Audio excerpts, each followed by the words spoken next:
Okay guys, today we are going to do some foam rolling and tennis ball work. So this is going to be a fun workout, yay! So what I want you to do is go ahead and hopefully you have like a mini roller or a full foam roller. This is a trigger point roller, but a regular foam roller works just as well. I also have just an old-fashioned tennis ball if you have something fancier, awesome, but not mandatory. So the first thing I'm going to do is place it underneath my foot. I'm just going to give my foot a nice little massage, just like that. If you want to take this to standing and massage your foot, you can get more pressure. Yeah, so just kind of working its way out there. And we'll move it along. Just kind of activating those feet.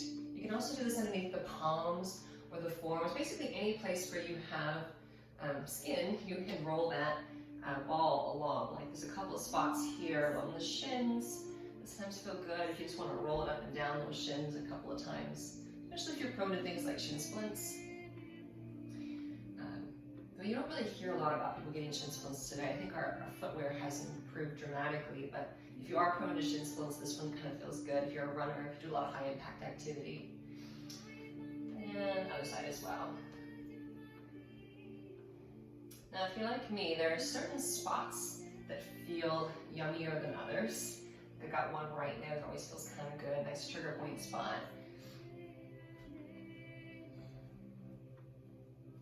But for me, it feels good to go all the way up and down that tib anterior.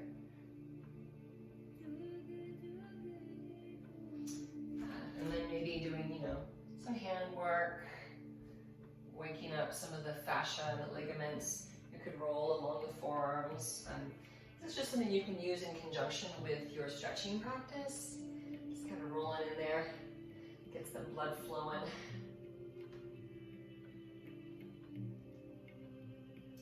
Okay, and then just for a moment, I'm going to put the tennis ball off to the side.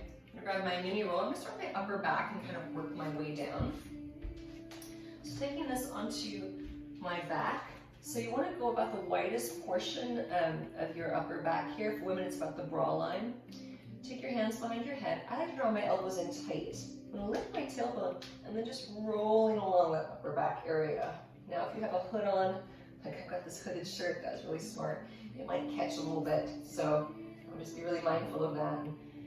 Sometimes going quickly will help increase that blood flow, but going slow will help get deeper into those muscles. So just kind of moving along. Everybody's a little bit different. So if you feel, one side more than the other, if you feel like going slower or faster feels like the right thing to do, use that good judgment.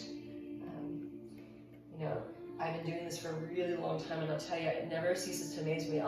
With every person I work with, there's always one thing that I'm just completely stumped. Like, that's just you. That's special to you.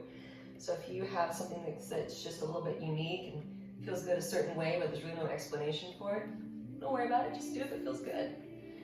Okay, so I'm gonna start moving my way down now. I'm gonna go into the soft part of my back. This is my quadratus lumborum and a couple of my spinal erectors. I'm gonna come up onto my tailbone and turn at a 45-degree angle so that I'm massaging the soft tissue, this lower back here. It's probably from, my anatomy here is at the iliac crest, I think, the top of your hip bone here to your bottom of your floating ribs, the soft part. And the reason I say that is because bone doesn't massage well, so if you start rolling over bones, you're probably not going to get a lot of success in your foam rolling practice. You're probably just going to get a lot of bruises.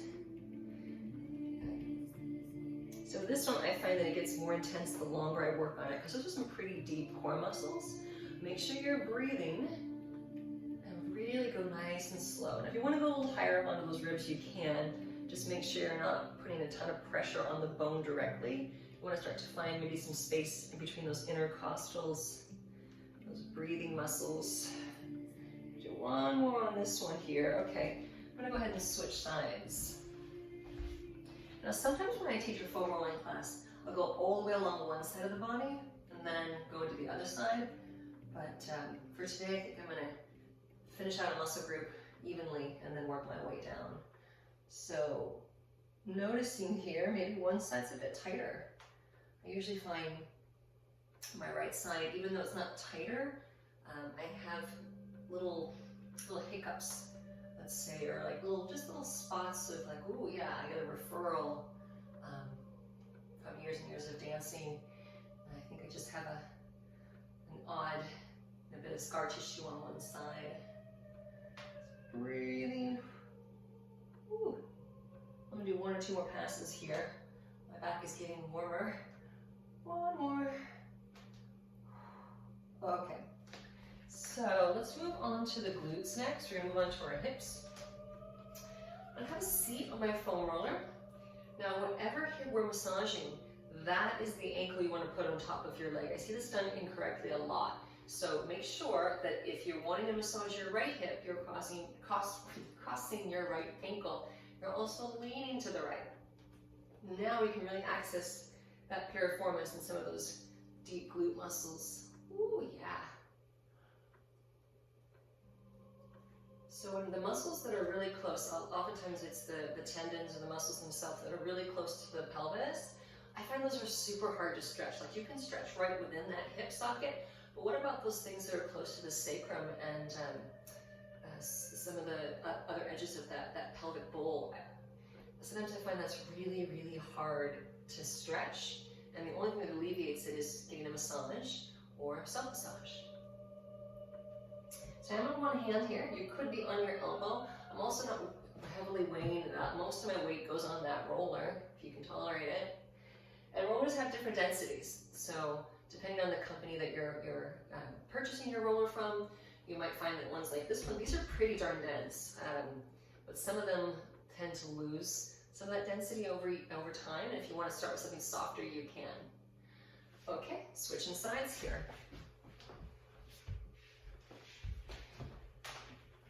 And now if you have a longer roller, there's a couple of other fun things we can do. I'll probably do a class later on with a longer roller to show you some of the things we can do for chest opening, core work, things like that. But for today, we're going to work with the mini one. This is very portable, something you can take when you travel, hopefully. It's a good conversation starter when you go through security and they pull it out of your suitcase. What is that thing?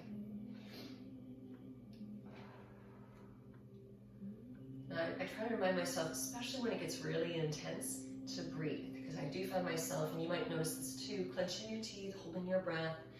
Be really mindful to inhale and exhale deeply, and it will help you relax those muscles instead of just guarding up as you're rolling over. If you're holding your breath, the pressure is probably just a little too intense for today. I'm gonna do 1 or 2 more passes here. Ooh. Yowza. Okay. IT band, everybody's favorite. Go ahead and straighten out one leg. I'm going to come down to my forearm and take the other leg in front for leverage. Now from here, I'm going to start rolling along the outside of that thigh. Yeah. Now I've been doing this a long time, so this isn't so bad for me, but if this is your first time massaging your IT band, it might be really, really intense, yeah? So maybe this first time, you just find a little segment of that IT band and you work with it. You don't go over the whole thing. I like to oftentimes go all the way from my hip bone to my knee. I don't go over my knee. I just kind of go up and down. Yeah. Now notice what happens if you lean forward or back. It changes. It changes the muscles that you're working with. I mean, IT band is technically not a muscle. But if you lean forward slightly, you get some of that lateral quadricep. If you lean back, you get some of your hamstring muscle. I'm going to do 1 more pass and switch sides.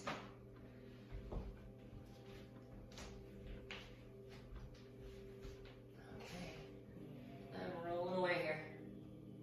Oh, that feels good. Woo. Alrighty.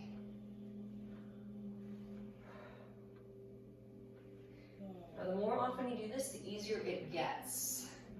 So, if today's your first day foam rolling, congratulations, it goes downhill from here. But you gotta do it on a regular basis. I mean, this is not gonna be a very long class. We're talking 10, 15 minutes of rolling on a regular basis. I try to do this a couple times a week, sometimes with my clients, sometimes on my own, just so that I don't tighten up in my old age here. I'm gonna do 1 more pass. Okay, So from here, I'm going to move on to hamstrings and calves. So I'm going to put it behind the backs of my legs. You might want to get a longer roller for this. You could also do one leg at a time. This also gives you a little bit of core work if you really pull into it. Yeah, you'll see some. And again, I typically don't go underneath the knees, just along the back. So that was not super tight for me, so I'm going to move along here onto my calves. And this one will definitely give you a little bit of core work. There you go. And again, you could do one at a time if you prefer.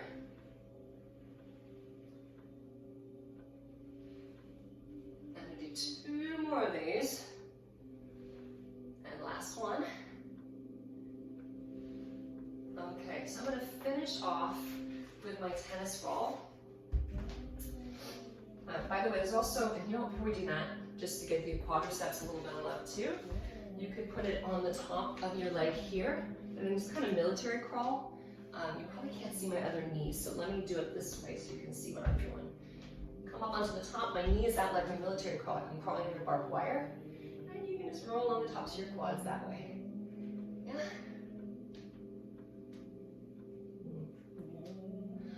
Quads can be a little cranky, so just do the best you can.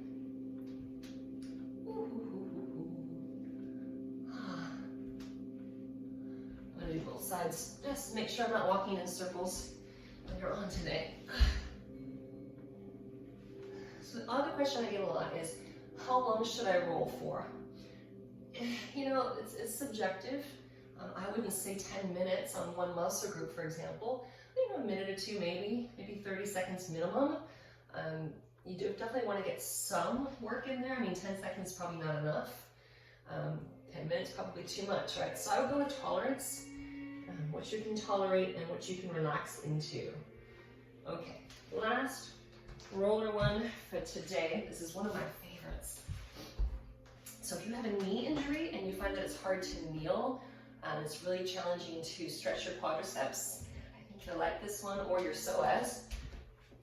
What I'm going to have you do is bridge up, slide that roller under your tailbone, straighten one leg out and hug the other knee into your chest. Now as you do that, you should be getting a stretch right here through the front of the thigh. Drop those shoulders down. Oh yeah, that's good. So this is a way to stretch the psoas without having to get into a lunging position or that standing kicking the leg back.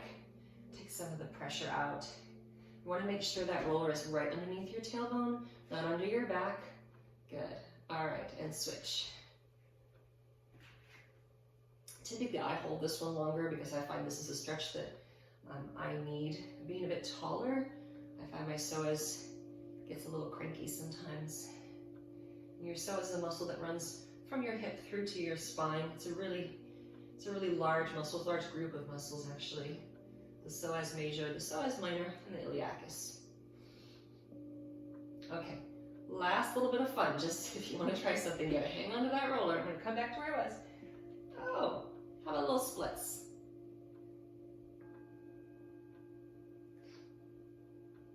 So I get my hamstring on this one. Maybe you will too. And then the other way.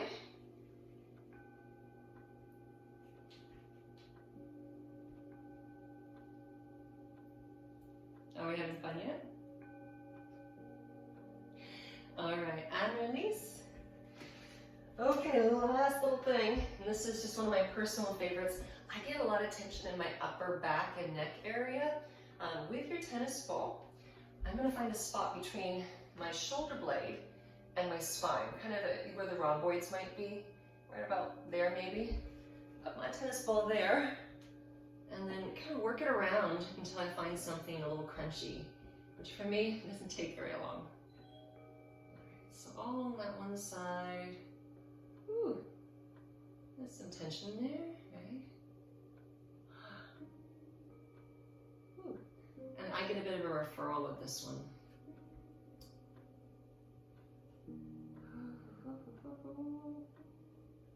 I won't make you guys hold this one too long. This is one of my nemesis. Ah, and there's one of my son's friends at the door. As I mentioned before, I put a sign up that says I'm filming, please don't knock or ring the doorbell, but that doesn't matter. And switching sides. Oh yeah. Ooh. And their bedroom is directly above me, so I just heard them jump out of bed. They're sleeping in today. It's not like them. Once again, make sure you're not clenching your teeth. We're almost done, guys.